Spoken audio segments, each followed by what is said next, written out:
경매, 생각만 해도 좀 복잡하게 느껴지시죠? 특히 많은 분들이 가장 무서워하는 단어가 하나 있습니다. 바로 유치권인데요. 오늘은 이 유치권이 정말 피해야만 하는 위험한 덫인지 아니면 아는 사람 눈에만 보이는 엄청난 기회인지 그 속을 한번 제대로 파헤쳐 보겠습니다. 경매 공고에 유치권 신고 있음. 이 글자만 봐도 대부분의 투자자들은 어떻게 하시나요? 그냥 바로 뒤로 가기 누르죠.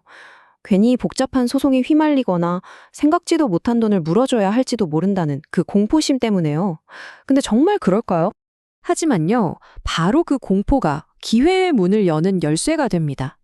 경쟁자들이 모두 외면하고 도망갈 때 진짜와 가짜를 구별하는 눈만 있다면, 와, 남들이 보지 못하는 보물을 정말 저렴한 가격에 내 손에 넣을 수 있는 거죠. 자, 그럼 본격적으로 유치권이 어떻게 기회가 되는 건지 한번 살펴보겠습니다. 핵심은 이거예요. 경쟁률을 아주 드라마틱하게 낮춰준다는 거죠. 여기 보이는 것처럼 유치권은 마치 황금 들판에 서 있는 허수아비 같다고 생각하시면 쉬워요. 겉보기엔 엄청 무섭죠. 근데 실제로는 아무 힘도 없는 경우가 정말 많다는 겁니다. 많은 유치권 신고가 사실은 입찰자들 겁져서 쫓아내려는 일종의 뻥카, 그러니까 블러핑인 셈이에요. 이 호수아비의 정체만 딱 꿰뚫어 볼 수 있다면 예를 들어서 시세 5억 원짜리 아주 똘똘한 부동산을 여러 번 유찰된 가격에 낙찰받는 그야말로 엄청난 수익을 올릴 수 있게 되는 겁니다. 아니 그래서 그 진짜랑 가짜를 도대체 어떻게 구별하냐고요? 지금부터가 가장 중요합니다. 법률 지식이 없어도 이것만 딱 알면 정말 큰 도움이 될 거예요. 우선 유치권이 뭔지부터 간단하게 짚고 넘어갈게요.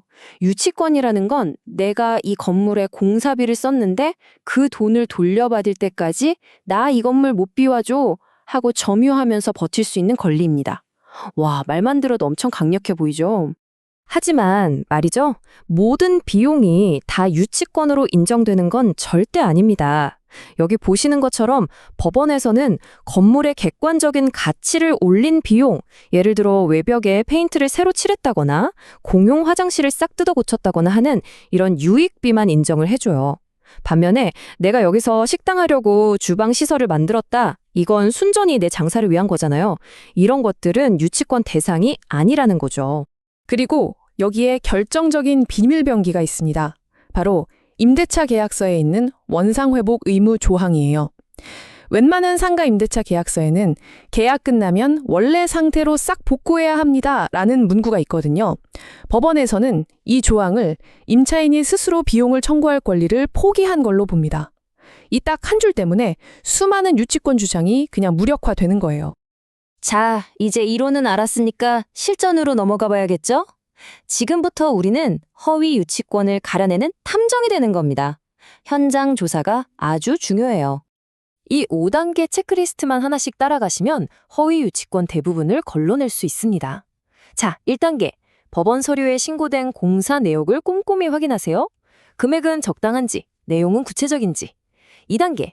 우리가 배운 핵심 키워드, 바로 원상복구 특약 문구를 계약서에서 찾아내는 겁니다. 이게 가장 강력한 무기고요. 3단계.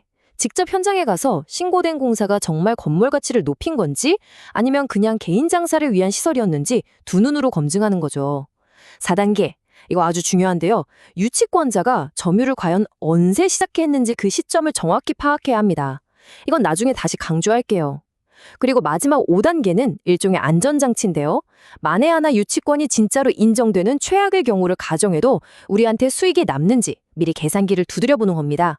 예를 들어서 경매 서류에 유치권 신고 금액이 1억 원이라고 떡하니 적혀 있다고 해보죠.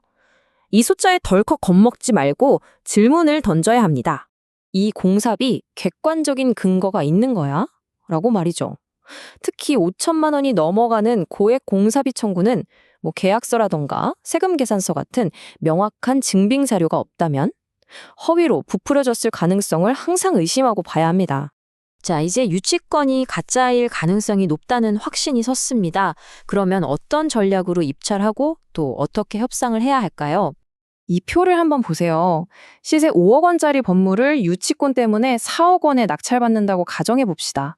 여기서 끝이 아니죠. 혹시 모를 협상이나 소송에 들어갈 비용, 또 소송 기간 동안의 대출 이자 같은 지연이자 1,500만 원까지 포함해서 한 2천만 원 정도를 비용으로 미리 빼놓는 겁니다. 그래도 어때요? 8천만 원이라는 상당한 수익이 예상되죠. 이렇게 최악의 상황까지 비용에 다 반영해서 입찰가를 계상하는 게 핵심이에요. 낙찰받고 유치권자와 협상 테이블에 앉았을 때 우리가 찾아낸 원상복구 특약이 바로 협상의 열쇠가 됩니다. 감정적으로 맞설 필요 없이 계약서에 이런 조항이 있는데 법적으로 유치권 주장이 어려울 수 있습니다. 이 사실을 정중하지만 단호하게 짚어주는 거죠. 이렇게 법률적인 약점을 정확히 지적하면 터무니없는 금액을 요구하던 상대방도 태도를 바꿀 수밖에 없어요. 결국 소송까지 가는 복잡한 상황을 피하고 이사비 명목으로 한 500만 원 정도의 합리적인 선에서 합의를 이끌어낼 가능성이 매우 높아집니다. 하지만 유치권 투자가 항상 이렇게 장밋빛인 것만은 아닙니다. 성공적인 투자를 위해서 마지막으로 절대 잊지 말아야 할 몇 가지 함정들을 꼭 짚어드릴게요. 첫째, 소송 결과는 그 누구도 100% 장담할 수 없습니다. 항상 최악의 경우를 대비해야 하고요. 둘째, 점유를 시작한 시점. 이게 정말 중요합니다. 그리고 마지막으로 공사계약서 자체가 허위로 꾸며진 것일 수 있다는 점을 항상 염두에 두셔야 합니다. 특히 이 점은 그냥 절대적입니다. 법원에서 이 부동산을 경매에 넘긴다는 결정 등기가 이루어진 그 이후에 점유를 시작했다면 그 유치권은 낙찰자에게 법적으로 아무런 효력이 없습니다. 점유 시작 시점, 이건 협상의 여지가 없는 팩트예요. 반드시 확인해야 합니다. 자, 오늘 내용 쭉 들어보시니 유치권을 바라보는 시각이 조금은 바뀌셨나요? 이제 경매 물건에서 유치권을 마주했을 때 무조건적인 공포가 먼저 떠오르시나요? 아니면 철저한 분석을 통해 남들이 보지 못하는 기회를 찾아낼 수 있다는 자신감이 생기셨나요? 그 선택은 여러분의 몫입니다.